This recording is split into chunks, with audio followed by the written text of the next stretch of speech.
Good evening, friends. Today we gather here for a TPM Kaizen 5S and Quality Circle. TPM is a very unique concept. Basically, it is a Japanese concept. It introduced first in Japan in 1951.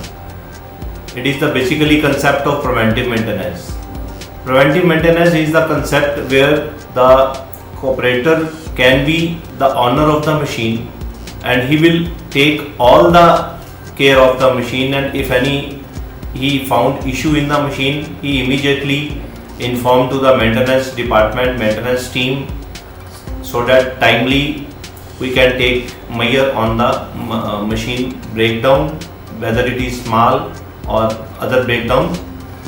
By this we can make a good quality, we can make the optimum level of cost, increase the utilization and other things. So I just introduced that Nippon Denso was the first who introduced the preventive maintenance in the manufacturing unit. Maintenance to focus as a necessary and vitally important part of the business. It is no longer regarded as a non-profit activity because it gives many things by the plant maintenance, machine maintenance, training of the people, as well as awareness of the machine maintenance activity on a regular intervals. Also, downtime for maintenance is scheduled as a part of the manufacturing day and in some cases as an integral part of the manufacturing process. The goal is to hold emergency and unscheduled maintenance to a minimum level, because if we make the cleaning and other checking and other maintenance of the machine time to time, just like weekly, monthly, quarterly, half yearly, yearly, then it will help us to maintain the health of the machine in a proper way. So I just elaborate the history of TPM. Thus Nippon Denso, which already followed preventive maintenance, also added the autonomous maintenance done by the production operator. The maintenance crew went in the equipment modification for improving reliability. The modification were made or incorporated in new equipment. This lead to a maintenance prevention. The aim of productive maintenance was to maximize plant and equipment effectiveness to achieve optimum life cycle cost of production equipment. So these are the basically benefits of the preventive maintenance as well as autonomous maintenance. Now I just want to talk with the first certification on TPM. By then Nippon Denso had made Quality Circle involving the employees' participation. Thus all employees took part in implementing productive maintenance. Based on this development, Nippon Denso was awarded the Distinguished Plant Prize for Development and Implementing TPM by the Japanese Institute of Plant Engineers, known as JIPE. Thus, Nippon Denso of the Toyota Group became the first company to obtain the TPM certification. Now I am going to talk goal of the total productive maintenance. Maintenance to focus as a necessary and vitally important part of the business. It is no longer regarded as a non-profit activity because it gives many things by the plant maintenance as well as machine maintenance, as well as training of the people, as well as awareness of the machine maintenance activity on a regular intervals. Also, downtime for maintenance is scheduled as a part of the manufacturing day and in some cases as an integral part of the manufacturing process. The goal is to hold emergency and unscheduled maintenance to a minimum level. Why TPM is inevitable? TPM was introduced to achieve the following objectives: avoid wastages in a quickly changing economic environment, producing goods without reducing product quality, reduction in cost, produce a low batch quantity at the earliest possible time, and last but not the least, production of non-defective goods. Similarity between TQM and TPM.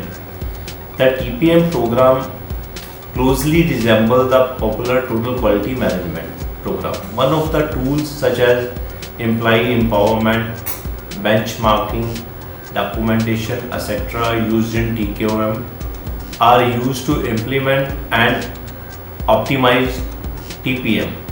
Following are the similarity between the two.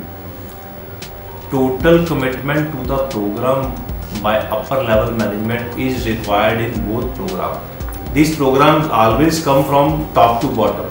So employees must be empowered to initiate corrective action, and a long range outlook must be accepted, as TPM may take a year or more to implement, and it is an ongoing process. Changes in employee mindset towards their job responsibility must take place as well. So now I want to discuss about the TPM objectives. The main objective of the TPM is achieve zero defects, zero breakdown and zero accident in all functional area of the organization. Involve people in all level organization. It means from top to bottom.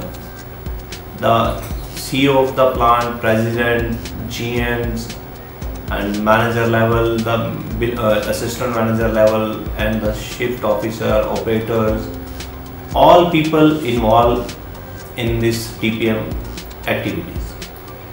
Form different teams to reduce defect and self-maintenance. We have made some small groups in all the area to different sections, so that we can make proper awareness and implement it in a very effective manner, so that the objective of the TPM can be maintained and utilized. Now I just want to discuss about the TPM targets. Obtain minimum 80% OPE, obtain minimum 90% OEE, overall equipment effectiveness, run the machine even during lunch hour. Now next, quality. Operate in a manner so that there are no customer complaint. There are no customer complaint means all the goods will be manufactured without any defect or zero defect. Cost. Reduction in the manufacturing cost by 30% by implementing this TPM. Delivery. Achievement of the 100% success in delivering the goods as required by the customer. Then safety. Maintenance of accident-free environment. If we make proper maintenance schedule, safety of the machine, just like guards on the moving parts, so we can make proper safety and maintain a accident-free environment. Multi-skilling. This is the main objective of the TPM activity. Increase the suggestion by 3 times. Develop multi-skilled and flexible worker. Now I am going to describe the type of equipment maintenance. There are 2 types of equipment maintenance. One is periodic maintenance and second is predictive maintenance. Time-based maintenance consists of periodically inspecting, servicing and cleaning equipment and replacing parts to prevent sudden failure. This is known as periodic maintenance. And now it is second part is predictive maintenance. This is a method in which the service life of important part is predicted based on inspection or diagnosis in order to use the parts of the limit of their service life. Compared to periodic maintenance, predictive maintenance is condition based maintenance. It manages trend values by measuring and analyzing data about deterioration and employs a surveillance system designed to monitor conditions through an online system. So this is the two types of maintenance, and both are useful in any manufacturing industry. Now I going to describe the direct benefits of TPM. The first benefit is to increase productivity and overall plant efficiency by 1.5 or 2 times. Second is rectify customer complaints. Third is reduce the manufacturing cost by 30%. Fourth is satisfy the customer needs by 100% by delivering the right quantity at the right time in the required quality. Fifth is reduce accident. Sixth is follow pollution control measures. Indirect benefits of TPM. Number 1 is higher confidence level among the employees. Keep the workplace clean, neat and attractive.